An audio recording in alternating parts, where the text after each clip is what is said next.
tuwa, nandito ako. I am protecting them. I am their protector also in this place. Within the Altam perimeter, wala talagang makapasok dito. Kaya ito'y naging hobby nila or sanctuary ng mga Philippine Eagle. So nainom na natin yung duga, doon sa Tagalog duga. Buko Diyos. Niwala ba kayo? Eksperimento kasi kumain ako ng langka, then uminom na ako ng buko, kumain akong buko, bawal daw, pero sabi ko, isip-isip ko lagi, history tells, kasi hindi mo na talaga alam pag hindi mo subukan ng isang bagay. Kahit business, hindi mo alam para sa iyo kung hindi mo subukan. Love life, sabi mo ayaw mong mag-asawa pero hindi mo subukan, hindi mo alam kung okay at hindi, or relationship, or profession, or any job, yun talagang buhay. Subukan mo na at magkaalaman kung para sa iyo hindi. So, let's do this.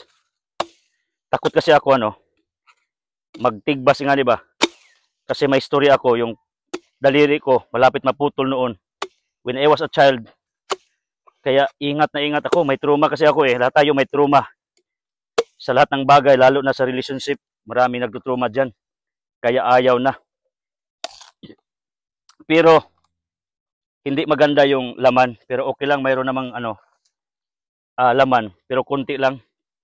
Kasi ganyan talaga we cannot expect na lahat ng mga tanim mo okay yung bunga, pero okay yung kanyang duga ba, in other word. So kainin natin. Kita mo, Tors, ito. So si Tora, tingin lang muna yung videographer natin dito. Kainin natin kasi sayang naman.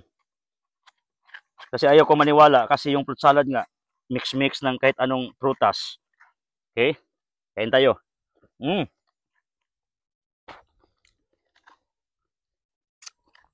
sarap. Wow.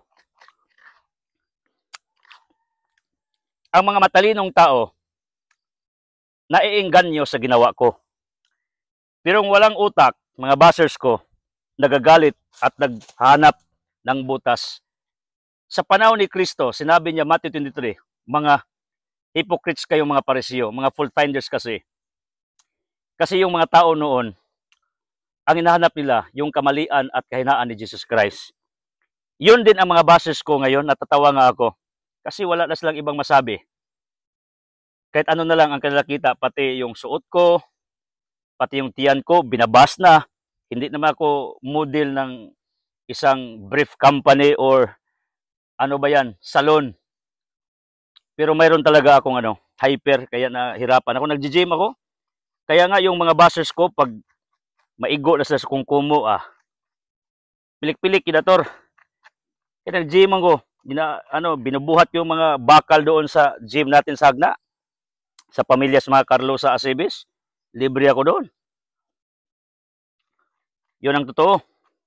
Wala silang mabas. Pati yung sundang ko, itak, binabas nila noon kasi habol daw, purol. Pero ngayon, wala na. Kasi, ganito, ang mga tao talaga na gustong magtagumpay sa buhay, naiintriga yun sa mga taong nauuna sa kanila sa pagtagumpay. Tandaan mo ito kasi may mga wisdom seekers tulad nyo. Yung wisdom seekers, ilang minutos, Tors? 10. Sige, konti na lang. Kasi alam ko, ang iba hindi nanonood sa akin pag grabe kataas.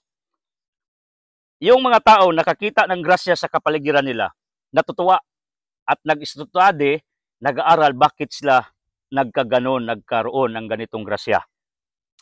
Pero yung mga makitid ang utak, nagagalit bakit sila nagagrasya. Look at the big difference. Kaya nga, subjectively, alam mo na kung anong destination mo. Pagtagumpay or being a poor or yung mga taong walang naabot sa buhay. Alam mo yon, kitang-kita mo yon. Kasi yan naman ang utak ng Jeremiah 29:11-12. Gusto magtagumpay ka. Pero nakikita mo yun sa sarili mo. The way you look at the things in your surroundings. Ang mga matalino natuwa sa ginawa ko.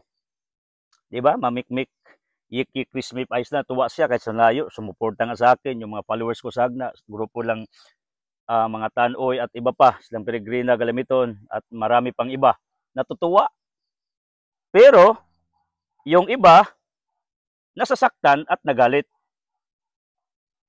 Ako, by principle, pag nakakita ako ng sakinang maganda, sabihin ko one day I can buy greater than that. Kita ko ng resort na maganda, I will be greater than that. Kasi I'm still 40 years old. Yung mga ari ng ibang resort dyan, mga matanda na, masakiti na. Kung buwak pa o bulaklak, they are now in the season of dying. Mga matanda na kasi. Ibali mga laya na nga bulaklak, nalalaos na. Ako, I'm still booming in this era. That's consideration. Yung isip ko, kita ko ng magandang bahay, one day I can build like that. Hindi ka nagagalit. Pag-aralan mo bakit sila nagtagumpay. Yun ang gusto ko sa iyo. Okay? God bless you.